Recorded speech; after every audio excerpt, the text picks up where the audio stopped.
Everyone, स्वागत है आपका आपके अपने YouTube platform education with Sanjeev में। मैं संजीव कुमार आपके सामने अपने वोकेबलरी और कॉन्स्टिट्यूशन सीरीज की दूसरी क्लास लेकर आया हूं। जैसे कि आप मेरे पीछे देख भी पा रहे हैं, आज हम बात करेंगे कि लोकसभा और राज्यसभा होती क्या है।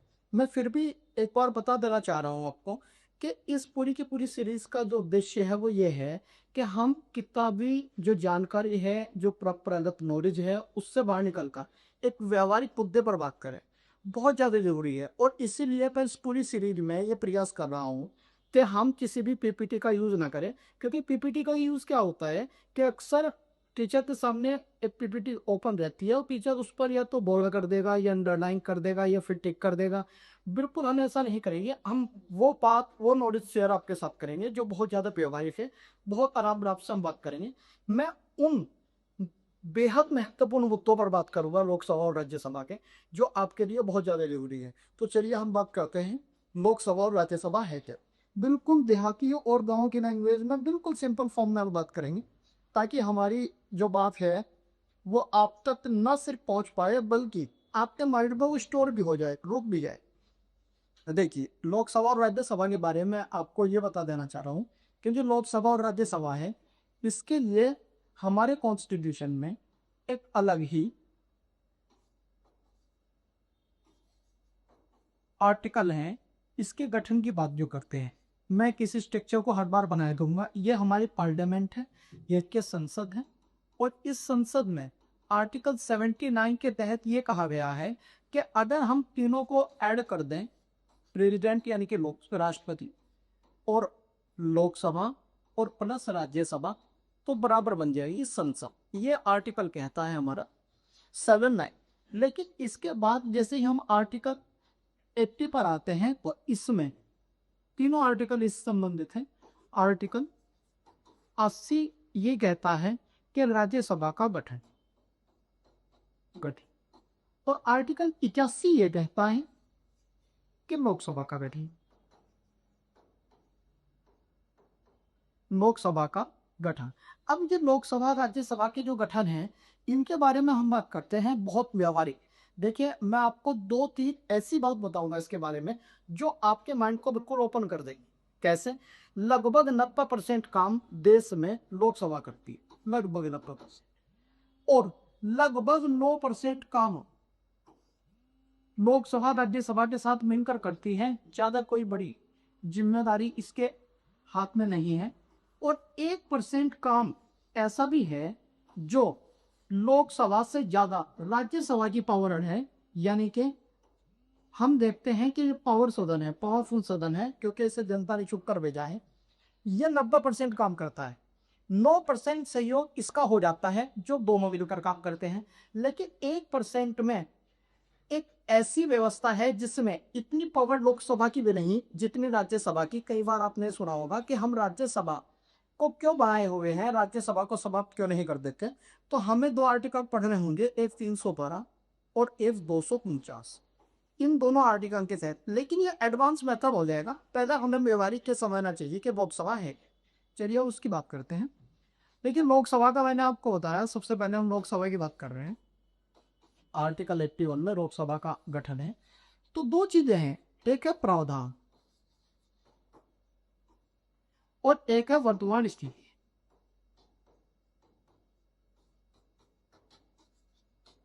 दो चीजें। अब देखो, मैं इसे कह रहा हूं प्रावधान। प्रावधान तो होता था 552 का, टोटल मेंबर 552 होंगे। इसमें फिर ये कर रहा है कि 550 का निर्वाचन होगा, निर्वाचन, और दो होंगे मनोनीत। मनोनीत का मतलब ये अपॉइंट होते हैं डायरेक्ट एवलोइलियर। ये प्रावधान था, अब तो खत्म हो गया। अब 550 में ये कह रहे हैं कि इनमें से 530 सदस्य तो होंगे राज्यों से, इसके 28 राज्य हैं, और 20 मेंबर होंगे यूपी से, यूनियन टेरिटरी। ये जो प्रावधान है ये आर्टिकल 81 में लिखा हुआ था कि भैया हम टोटल लोकसभा की सीटें 552 रखने वाले हैं, दो मनोनीत करेंगे, 550 का होगा चुनाव, 530 राज्यों से आएंगे और 20 आएंगे यूटी से। लेकिन वर्तमान में स्थिति क्या है? वर्तमान में स्थिति यह है, मैं थोड़ा ऊपर लिख देता हूं। वर्तमान की जो स्थिति है वो ये है कि इसमें 543 हैं। ठीक है, 543 में से अब क्या है, जो निर्वाचन मतलब जिनका चुनाव होगा, वो इसने 543 ही, या मतलब 543 निर्वाचन, ये स्थिति है वर्तमान, ये संविधान में लिखा हुआ है, इसकी बात नहीं कर रहा हूं मैं। संविधान में ये कह रहा हूं, जो आज हाल फिलहाल में कंडीशन है उसकी बात ये है कि 543 है। अब 543 में से ये बात ध्यान रखने की है कि जो 543 है ये सभी निर्वाचित हैं। जो दो एग्रो मनोनीत होते हैं ये समाप्त कर दिए गए, अब ये मनोनीत नहीं होते और इसे समाप्त किया गया है 104वें संविधान संशोधन अधिनियम 2019 से। ये अभी हाल फिलहाल में, तो इस पर मैं पेंसिल खेल देता हूं। वर्तमान में लोकसभा में कुल निर्वाचित सदस्य 543 हैं, जिनमें से 524 सदस्य को है राज्यों से, स्टेट से, और लगभग 19 सदस्य जो हैं वो हैं गुत्तीस केंद्र शासित प्रदेशों से। ये स्थिति है। ये तो हो गया बिल्कुल ऐसी चीज कि हाँ ठीक है हमें पता होना चाहिए, इस टाइप का प्रावधान है, ये वर्तमान स्थिति है। लेकिन मैं इसमें लोकसभा में आपको ये बता देना चाह रहा हूँ कि भाई लोकसभा जब भी आप पढ़ें, लोकसभा का मतलब क्या होता है, जो क्वेश्चन आता है, क्वेश्चन क्या आता है समझ लो। वर्तमान में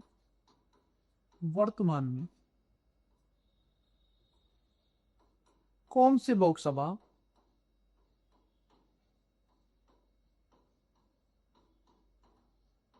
चल रही है,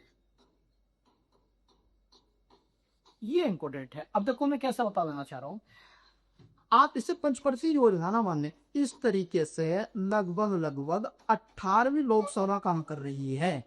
लेकिन आपको यह ध्यान रखना पड़ेगा कि जरूरी नहीं प्रत्येक लोकसभा ने अपना कार्यकाल पूरा किया हो, जो कि 5 साल है। अब देखिए क्या है, मैं स्टार्टिंग के थोड़े बताऊंगा और लास्ट के बताऊंगा। देखो, जो मैं देख रहा हूं कि 1952 में लगभग इलेक्शन हुए, तो 1957 तक पहली लोकसभा ने काम किया जवाहरलाल नेहरू। 1957 से लगभग 1962 तक दूसरी लोकसभा ने कार्य किया, और 1962 से फिर 1967 तक तीसरी लोकसभा ने काम किया। ये तीनों लोकसभाएं लगभग पूरा अपना काम करती है। लेकिन चौथी लोकसभा एक ऐसी लोकसभा है जिसने काम नहीं किया। इंदिरा गांधी के समय में कांग्रेस में विभाजन हुआ और दो कांग्रेस बनी, एक कांग्रेस ओ, एक कांग्रेस आर, लेकिन आपको इसकी जरूरत नहीं। अब मैं आ जाता हूं इधर, मैं 14वीं लोकसभा की बात करता हूं। 2004 से 2009 तक मनमोहन सिंह रही। 15वीं लोकसभा की बात करता हूं, 2009 से 2014 तक मनमोहन सिंह रहे। 16वीं लोकसभा की बात करता हूं, 2014 से 2019 तक मोदी लोकसभा में प्रधानमंत्री, मतलब देश के प्रधानमंत्री बने। 2019 से 2024 तक फिर मोदी जी बनी, और इस समय वर्तमान में 18वीं लोकसभा चल रही है, जो 2024 से लेकर 2029 तक। इन तीनों में मुझे लिखना है मोदी, मोदी और मोदी, और तीन में मनमोहन और मनमोहन, ये दोनों कांग्रेस की और ये दोनों बीजेपी के। अब देखिए एक बात समझिए मैं क्या कह रहा हूँ, मुझे किसी भी चीज को बहुत टफ और मुश्किल नहीं करना, मुझे बिल्कुल आसान करना। स्टार्टिंग ही 3 पता है, लास्ट के मुझे लगभग 5 पता है। इसी में से मेरा क्वेश्चन बन सकता है। एटलीस्ट क्वेश्चन के बनने की संभावना यही है कि 18वीं लोकसभा इस समय चल रही है और 18वीं लोकसभा में प्रधानमंत्री मोदी है। इसके बीच में आपको थोड़ा सा डाटा दे देना चाह रहा हूं, अगर आप इसे याद रख पाए, किन लोकसभा ने अपना कार्यकाल पूरा नहीं किया। तो सबसे पहले चौथी लोकसभा, बीच में चुनाव हुए। इसके बाद छठी लोकसभा, बीच में चुनाव हुए। इसके बाद 9वीं लोकसभा, बीच में चुनाव हुए। 11वीं लोकसभा और 12वीं लोकसभा। ये लोकसभा ऐसी थी जो 5 वर्ष पूरे नहीं रह पाई। अब मैं थोड़ा थोड़ा सा ओरल बोल देता हूँ। जो चौथी लोकसभा थी, इंदिरा गांधी की वजह से कांग्रेस में भी फूट पड़ी और ये कार्य नहीं कर पाई। छठी लोकसभा में 1977 में जब मोरारजी देसाई की पहली गैर कांग्रेस सरकार बनी, तो 2 साल सरकार चल पाई, उसके बाद फिर बताऊंगी। 9वीं लोकसभा में फिर ऐसा ही हुआ, वीपी सिंह की सरकार को समर्थन नहीं मिल पाया और वो गिरी। फिर 1991 में 10वीं लोकसभा के चुनाव हुए 1991 में, जिसमें आप बहुत अच्छे जानते हैं कि पीवी नरसिम्हा राव इसके प्रधानमंत्री रहे और फिर कार्यकाल 1991 से 1992 तक पूरा किया। यानी कि 10वीं लोकसभा ने पूरा किया, लेकिन 11वीं लोकसभा में फिर ऐसे ही हुआ, किसी भी पार्टी को बहुमत नहीं मिला। और फिर 12वीं लोकसभा में भी आपको बहुत अच्छे से पता है कि अटल बिहारी वाजपेयी की सिंगल एक वोट से सरकार गिरी थी, जो 1997 से 99 तक रही, लगभग 13 की। इन लोकसभाओं की वजह से ही पूरे कार्यकाल नहीं हो पाए, वरना स्टार्टिंग के भी 3 लोकसभा ने पूरा कार्यकाल किया और लास्ट में भी। मेरे लिए ये जरूरी है, वर्तमान में 18वीं लोकसभा काम कर रही है। ठीक, अब मैंने कहा ये कार्यकाल ये क्यों नहीं कर पाई पूरा, अब इस पे हम बात करते हैं। इसीलिए मैं अगला पेज ले लेता हूँ। अगला पेज क्या है कि मान लीजिए ये मैं बार बार स्ट्रक्चर बनाता रहता हूँ, ये राष्ट्रपति, ये लोकसभा और ये राज्यसभा। और मैंने आपको बताया था कि लोकसभा में मान लीजिए 550 सीटें हैं, तो 550 सीटों पर बहुत सारी पार्टियां चुनाव लड़ती हैं, जैसे बीजेपी, जैसे सपा, जैसे बसपा, जैसे कांग्रेस। मान तो जब ये चुनाव लड़ते हैं तो इन्हें बहुमत सिद्ध करना पड़ता है, लेकिन मान लो बहुमत सिद्ध नहीं कर पाए, बीजेपी को 270, 30 सपा को 300 हो गया, और 150 बहुजन समाज पार्टी को 450 और 100 सीटें कांग्रेस को मिली। इस तरह का अगर नतीजा आ जाता है तो हमें बहुमत के लिए चाहिए होते हैं कुल सीटों का, मैं एक बार फिर वो बता दूं, जो करी क्लास देखकर नहीं आ रहे उन्हें समझ में आएगा। सरकार बनाने के लिए कुल सीटों का 50% से ज्यादा चाहिए होता है, 50% से ज्यादा होता है, प्लस 1 है। तो टोटल सीटें एक्स को हटाकर मैं लिख देता हूं वहां, मैंने सारा स्ट्रक्चर गलत कर दिया थोड़ा सा, आप दोबारा सुनिए।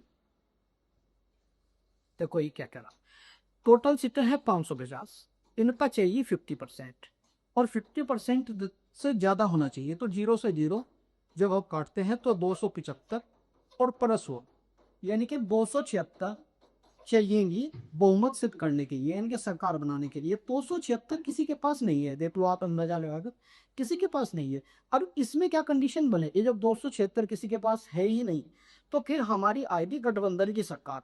और गठबंधन की सरकार में क्या होगा कि कई बार मान लो सबसे पहले राष्ट्रपति जी निमंत्रित करते हैं, आमंत्रित करते हैं सबसे बड़ी पार्टी को, भले बहुमत सिद्ध नहीं किया, इनसे कहेंगे कि आप किसी भी तरीके से इतने लाकर दिखा दो। मान लीजिए गठबंधन हुआ और सरकार चली एक साथ, तो दोबारा चुनाव नहीं होंगे अगर इसने गठबंधन वापस ले गया। अब मान लो इन तीनों लोगों ने पूरा गठबंधन कर दिया, मान लो इन तीनों ने जोड़कर 1 साल के बाद ये एक हो गए, और इसे इन्होंने विपक्ष में रख दिया, तो इनके पास कितने बन गए आप देखोगे, 180 और 280, तो यानी कि 280 का समर्थन इनके पास है। अब सरकार 1 साल इनकी चलेगी, फिर मान लो ये 100 लोग इन्हें सपोर्ट कर देते हैं, इनके पास 370 हो जाएंगी, फिर उसके अगले साल ये सरकार चलेगी। बहुत बुरी कंडीशन होती है जब कोई भी पार्टी किसी को समर्थन ना दे तो नया चुनाव कराना पड़ता है, तो नया चुनाव कराना पड़ता है, और नया चुनाव जब कराना पड़ता है तो उसे लोकसभा का आम चुनाव कहते हैं, या 4वीं लोकसभा, 15वीं लोकसभा, 16वीं लोकसभा कहते हैं। इसीलिए 4थी लोकसभा, 6ठी लोकसभा, 9वीं लोकसभा, 11वीं लोकसभा और 12वीं लोकसभा, ये सारी लोकसभाएं समय से पहले इनका चुनाव कराना पड़ा, क्योंकि किसी भी पार्टी को कोई बहुमत प्राप्त नहीं हुआ। शायद अब मेरी बात आप समझ पाए हो कि लोकसभा है क्या। मैंने लोकसभा के बारे में 5 बातें आपको बता दी, लोकसभा का प्रावधान क्या है और वर्तमान स्थिति क्या है। मैंने लोकसभा के बारे में आपको बताया कि कोई भी अगर लोकसभा का आम चुनाव है तो उसकी संख्या हम लोकसभा की संख्या मानते हैं, यानी कि देश में अब तक 18 लोकसभा के चुनाव हो चुके हैं, लेकिन जरूरी नहीं प्रत्येक लोकसभा 5 साल का कार्यकाल अपना पूरा करे। इसके बाद मैंने ये बताया कि यदि पूर्ण बहुमत की सरकार नहीं बनती तो गठबंधन की सरकार में अगर कोई कंडीशन अंतिम समय पर ऐसी आ जाए कि किसी भी पार्टी के साथ कोई पार्टी समर्थन देने को तैयार ना हो, तो फिर नए चुनाव कराए जाते हैं, इसे ही हम करते हैं। इस प्रकार की जो गठबंधन की सरकार आती है ना, उसका एक क्वेश्चन हमें पूछा गया है टीडीसी में, उन्होंने पूछा है कि त्रिअंकुश क्या होता है। तो ये जो गठबंधन है, गठबंधन की सरकार, यानी कि 2-3 पार्टियां जब मिलकर सरकार बनाती है उसे त्रिअंकुश बोलते हैं। बहुत इंपॉर्टेंट वर्ड है ना।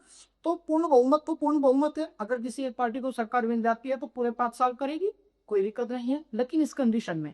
और यही लोकसभा फिर 90% देश के काम करता है। पर राज्यसभा समर्थन में रहती है। मान लो धन विधेयक है तो 14 दिन की अनुमति, वित्त विधेयक है तो 14 दिन की अनुमति, 15वें दिन अपने आप पास। इसका कोई खास रोल नहीं है। सारे रोल किसके हैं? इसके हैं, क्योंकि जनता ने इन्हें चुन कर भेजा। अब हम इसमें आ जाते हैं राज्यसभा में। अगर हम राज्यसभा में आते हैं, प्रावधान की बात करते हैं, और प्रावधान में राज्यसभा के हम ये देखते हैं कि 250 क्या 250 सीटें प्रावधान में है। और ये कहा गया कि जो निर्वाचन होगा, निर्वाचन का मतलब है चुनाव कितनों का होगा और मनोनीत कितने होंगे, मनोनीत।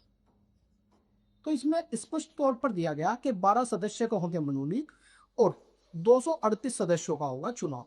इन दोनों को मिलाकर प्रावधान किया गया कि 250 टोटल सीटें होंगी राज्यसभा की। और ये आर्टिकल कहता है 80, आर्टिकल 80 आप पढ़ेंगे तो ये वगैरह।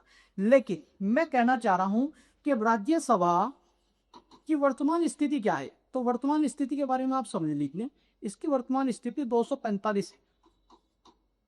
245 में से जो निर्वाचन है यानी कि चुनाव हुआ है, वो चुनाव हुआ है 233 सीटों, और 12 लोगों को किया गया मनोनीत। मनोनीत कितने हैं? तो मनोनीत हैं 12। मैं बार बार ये कह देना चाह रहा हूं कि मुझे बहुत व्यवहारिक बात कर ली है, मुझे किसी किताब से कोई मतलब नहीं है, मुझे डायरेक्ट आपको ही समझाना है कि चल क्या रहा है। ठीक है, वही आप देख रहे हैं। ये 12 सदस्य हैं, यानी कि टोटल हम देख लेते हैं 12 245 सदस्य इस समय 245 सदस्य इस समय क्या कर रहे हैं? राज्यसभा में कार्य कर रहे हैं। ये भी ध्यान रखना है कि ये भी एमपी बोले जाते हैं, मेंबर ऑफ पार्लियामेंट, और लोकसभा के लिए एमपी है मेंबर ऑफ पार्लियामेंट। तो ये स्ट्रक्चर देखिए। लेकिन अब मैं आखिरी पड़ाव पर आ जाता हूँ और आखिरी बिंदु पर बात करूंगा तो आपको समझ आएगा। आखिरी बिंदु मेरा ये है कि भैया राज्यसभा ऐसा क्या काम करती है जो लोकसभा नहीं कर सकती, यानी कि लोकसभा से ज्यादा कवर हम कब राज्यसभा की देखते हैं, ये देखने की, यह समझने की जरूरत है।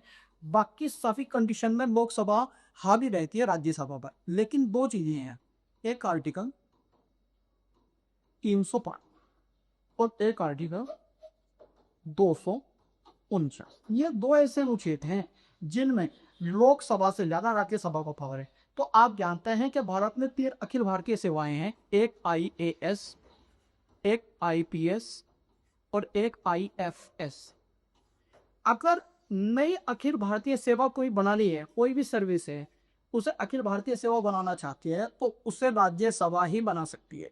बताओ किस बहुमत से?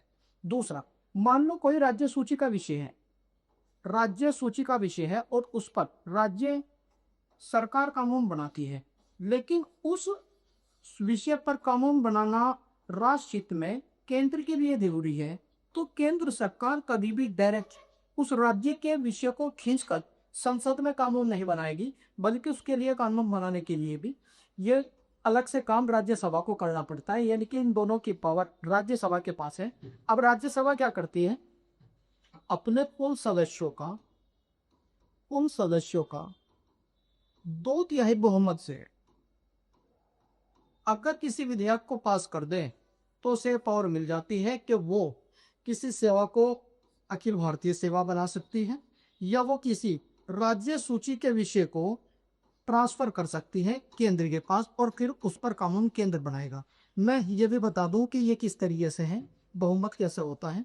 मान लीजिए टोटल सदस्य राज्यसभा में 250 है, अभी हम पढ़ कर रहे हैं, तो इसमें उपस्थित सदस्य 200 थे, 50 उस दिन नहीं आए, तो बचे कितने? 200।